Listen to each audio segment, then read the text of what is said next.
তো আজ যাচ্ছি এক মাসির বাড়ি অশোকনগরে। তো রেডি হয়ে স্টেশনে চলে এসেছিলাম, সাথে আমাদের দুই ভাইও যাচ্ছিল।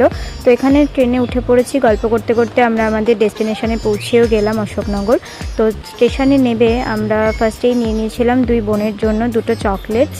আর যেহেতু আমরা বিয়ের পর প্রথমবার মাসির বাড়িতে যাচ্ছি, তো তাই নিয়েছিলাম মিষ্টি। তো আমার ফার্স্ট প্রেফারেন্স সবসময় যেটা থাকে সেটা হচ্ছে লাল মিষ্টি। তো লাল মিষ্টি নিয়ে নিয়েছিলাম, সাথে আরও এক ধরনের মিষ্টি নিয়েছিলাম। তো দুরকম মিষ্টি নিয়ে এখানে অলরেডি আমরা টোটোয় উঠে পড়েছি। তো এখানে আমরা অলরেডি মাসির বাড়ি পৌঁছে গিয়েছি এবং আসার সাথে সাথেই মাসি এই গরমে দিয়ে দিল ঠান্ডা ঠান্ডা স্প্রাইট, সাথে দিয়েছিল মিষ্টি। তো যেহেতু আমরা প্রথমবার এসেছিলাম মাসির বাড়িতে, তাই প্রথমে এসে নাকি মিষ্টি মুখ করতে হয়, তাই এখানে সবাই মিলে মিষ্টি খাচ্ছিলাম।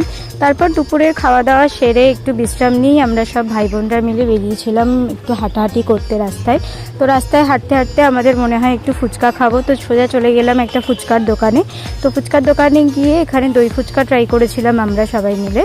তো এখানে দই ফুচকাটা খুবই টেস্টি ছিল। আর এখানে সমস্ত ফুচকার আলু মাখাতেই আমি দেখেছি পেঁয়াজ দেয়, তো পেঁয়াজ দিলে আমার মনে হয় টেস্টটা একটু বেশি বেড়ে যায়। তো পেঁয়াজ দিয়ে খেতে বেশ ভালোই লাগে। তো আমি যখনই এখানে আসি বোনকে বলি যে আমাকে পেঁয়াজ দেওয়া ফুচকা খাওয়াতে। তো দারুণ ছিল দই ফুচকাটা। তো সবাই মিলে এখানে দই ফুচকা টেস্ট করার পর বাড়ি ফেরার পথে কিনেছিলাম মাজা। তো দিনটা শেষ করেছিলাম মাজা খেয়ে। বাই।